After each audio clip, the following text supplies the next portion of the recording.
Suspended Aurora police officer Nathan Woodard was in court today preparing for his trial in the death of Elijah McClain. Woodard was the officer who stopped McClain on an Aurora street in 2019 after a report that he was acting sketchy and wearing a ski mask. McClain wasn't armed and he wasn't breaking any laws. McClain died after officers subdued and restrained him and paramedics injected him with the sedative ketamine. Woodard faces a single count of reckless manslaughter. The trial for the two other officers involved in McClain's death is nearing its end. And we are joined now by investigative reporter Kevin Vaughan, who has been in court every single day, giving us kind of a different perspective of what you see and what you don't hear and observe, as a viewer listening to what happened. But remind us about what this case is with the two officers and what's coming to the end right now.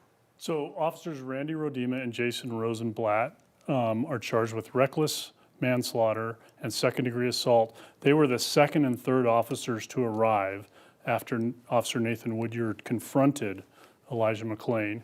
Their case is winding down. We've been in trial with them now for about 3 weeks. Was there any thought or sense to having the three of them on trial together, or the reason that they were divided into separate cases? They were divided because they have different charges. Nathan Woodard, whose trial starts at the end of the week, is charged only with reckless manslaughter. Rodema and Rosenblatt are charged with reckless manslaughter and second-degree assault, which is actually a more serious charge than the manslaughter charge. We know a lot of the testimony has been about a difficult medical testimony about what Elijah McClain went through when he was on the street and when he was being held down and the ketamine and everything like that. And there were times that you were saying, wow, the prosecution called them, but defense made some good points. Is that why they didn't call any witnesses? Well, there's a couple of reasons why defense attorneys sometimes choose not to put on a case. One is because they think the prosecution hasn't proved the case, or they think that and they want to send a message to the jury like, hey, this case is so flimsy, we're not even going to put a witness on the stand. It's also possible that they feel like they got enough in their favor out of the prosecution's witnesses that they don't need to call their own witnesses. And I'll give you a couple of examples. You mentioned the ketamine. Multiple prosecution witnesses testified that it was the ketamine that ultimately killed Elijah McClain. And of course, that ketamine was injected by two paramedics, not by these two officers. The prosecution's use of force expert also gave a lot to the prosecution, but you'll remember that the police allege that Elijah McClain tried to grab one of their guns, something we can't see on the body cam footage. And that expert agreed with the defense witnesses that if that happened, that would give them justification to use force, not necessarily deadly force, but serious force to subdue him. One would presume that the prosecution knew what that testimony was going to sound like in court and still felt that it was enough for them to go forward with that testimony, that they still were making their case, even with that testimony saying it was the ketamine that ultimately did stop Elijah McClain from living. That's right. Even though this other officer has a trial coming up, even though the paramedics have their own trial coming up, part of the prosecution's theory is this theory of complicity, that all of them were involved in all of it because this was one 18-minute episode from the moment officers put hands on him until they put him on a gurney in an ambulance and his heart stopped. The officers did not testify in their own defense. That's probably not altogether surprising. If they are convicted, one charge or both or whatever, what kind of sentence are we talking about? If they were to be convicted on the low end, either of these charges could result in probation.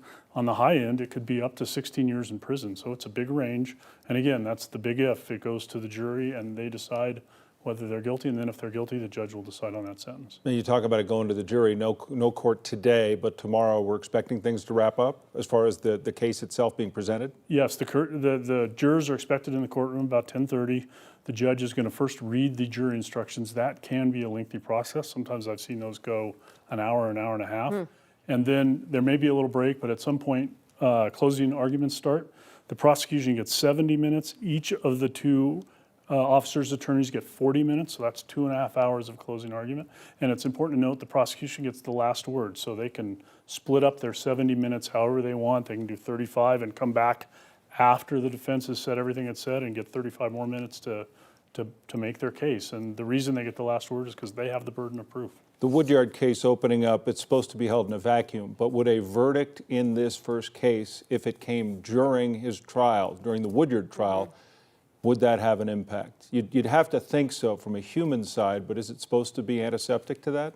It's supposed to be antiseptic to that. Our legal analyst, Scott Robinson, was telling me yesterday that one thing that it could do is change the tactics of either the prosecution or the defense once they have a verdict. Now, both trials are happening in the same courtroom, so let's say that the jury goes into next week and the other trial is starting, they would have to stop that trial and clear the courtroom and then bring in the current defendants and the current jury to do the verdict and all that. Wow. Well, it's something so many people have been watching, and as part of it comes to a head, even more so, people will be watching, and we thank you for covering it for us. Thanks, Kevin Vaughan.